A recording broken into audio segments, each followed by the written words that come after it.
Hola a todos, mi nombre es Rosel Talía. Hoy les voy a explicar acerca de la función codificante de los azúcares. Pero antes de esto, nosotros necesitamos conocer acerca de los carbohidratos. Como sabemos, los carbohidratos son aldehídos o cetonas polihidroxilados, es decir, que contienen muchos hidroxilos. Bien, tenemos a las aldosas y a las cetosas. Entre las aldosas, la aldosa más simple es el gliceraldehído. Además, estos son azúcares reductores, sí, que reducen la oxidación de compuestos. Bien, en la estructura de este gliceraldehído podemos ver que en el carbono numérico 1 posee su grupo aldehído y también posee muchos grupos hidroxilos. Ya, en su fórmula condensada tenemos que es C3H6O3. Bien, en las cetonas, en las cetosas, tenemos a la cetosa más simple, a la dihidroxiacetona, que en su estructura tenemos que en el carbono numérico 2 posee su grupo cetona. Y esta es su fórmula condensada, que es C3H6O3.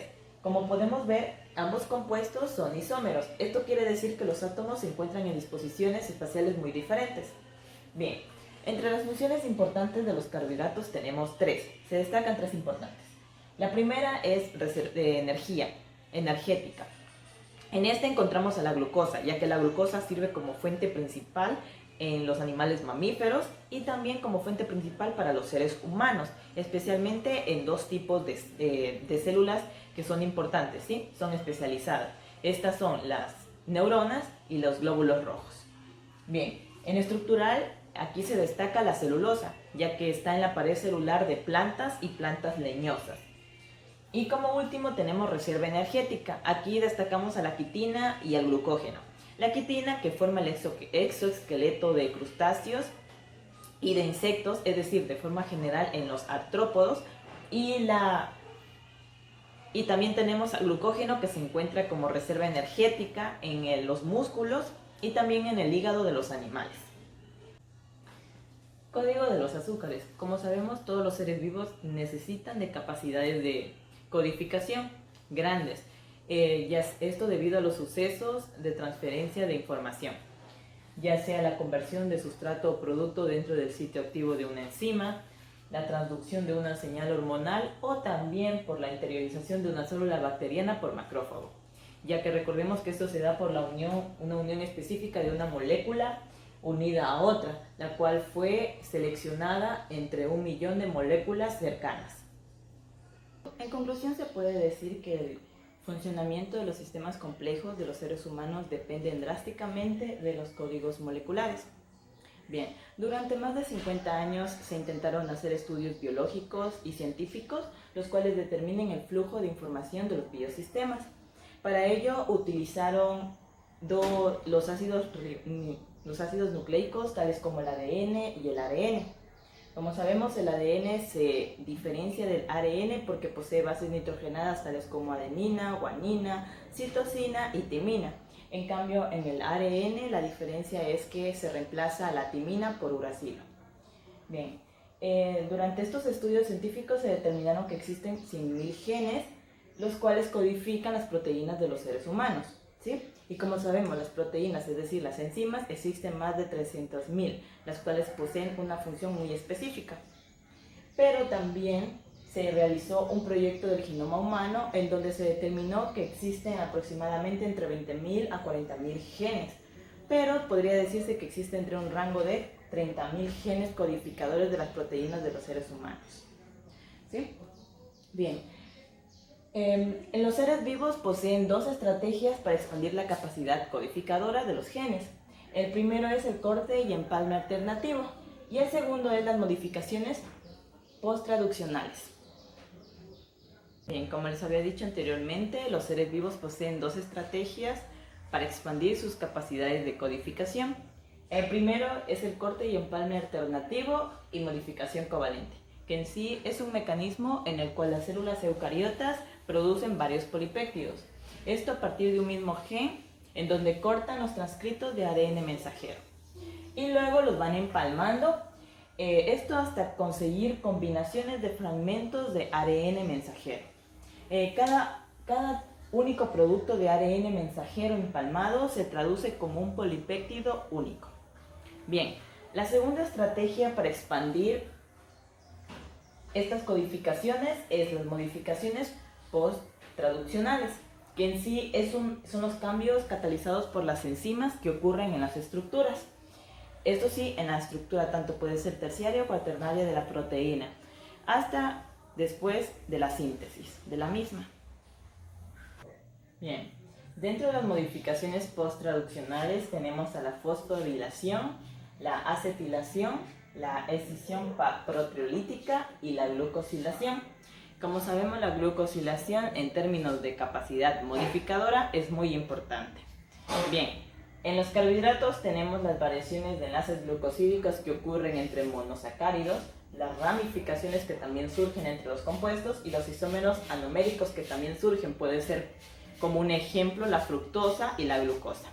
Bien, estos tres factores son muy importantes para los carbohidratos, ya que les permiten también tener una capacidad codificadora muy específica. Bien, también tenemos que tener en cuenta que la diferencia entre los carbohidratos y los enlaces peptídicos que surgen entre los aminoácidos que se generan ahí es porque en el grupo de los aminoácidos el enlace peptídico se da entre el grupo amino y el grupo carboxilo de cada uno de ellos. En cambio acá el enlace glucosídico surge entre los monosacáridos y esto los pueden hacer de diferentes formas y tiene mucha variabilidad. Bien, ahora les voy a hablar acerca de las lectinas. Las lectinas son proteínas que se unen a los azúcares mediante una alta especificidad, esto para cada tipo que lo concierne. Bien, su función más importante es la codificante metabólica y además de que posee una capacidad de reconocimiento de fenómenos tanto a nivel molecular como a nivel celular. Ya, la palabra lectina proviene de la palabra latina legere, que significa seleccionar. Ya, un ejemplo muy importante dentro de este grupo son algunas bacterias, puesto que algunas de ellas utilizan a las lectinas para poder acoplarse a las células de los organismos hospedadores, esto durante la infección. Bien, aquí tenemos que recordar algo muy importante, y es que no debemos de confundir a las glucoproteínas con las lectinas, puesto que las lectinas se encargan de reconocer los carbohidratos, mientras que las glucoproteínas forman ya parte de ellos. Bien, como siguiente subtema tenemos las lectinas, como traductores de los códigos de los azúcares. Sabemos que una vez que la información ha sido codificada, esta debe traducirse. Ya, la interpretación de los códigos de los azúcares la realizan las lectinas. Como les dije anteriormente, las lectinas son aquellas que se unen a los carbohidratos. Las lectinas no son ni anticuerpos ni tampoco poseen una actividad enzimática. Bien, estas están formadas de 2 a 4 subgrupos y poseen un dominio de reconocimiento que los une a grupos de carbohidratos. ¿Esto mediante qué? Mediante enlaces de hidrógeno, fuerzas de Van der Waals o también conocidas como fuerzas de London, y por último las interacciones hidrófobas.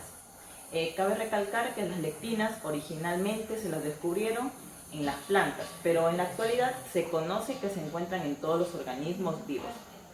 Bien, dentro de los procesos biológicos se dan las reuniones de las lectinas, y aquí estas surgen específicamente entre interacción célula-célula.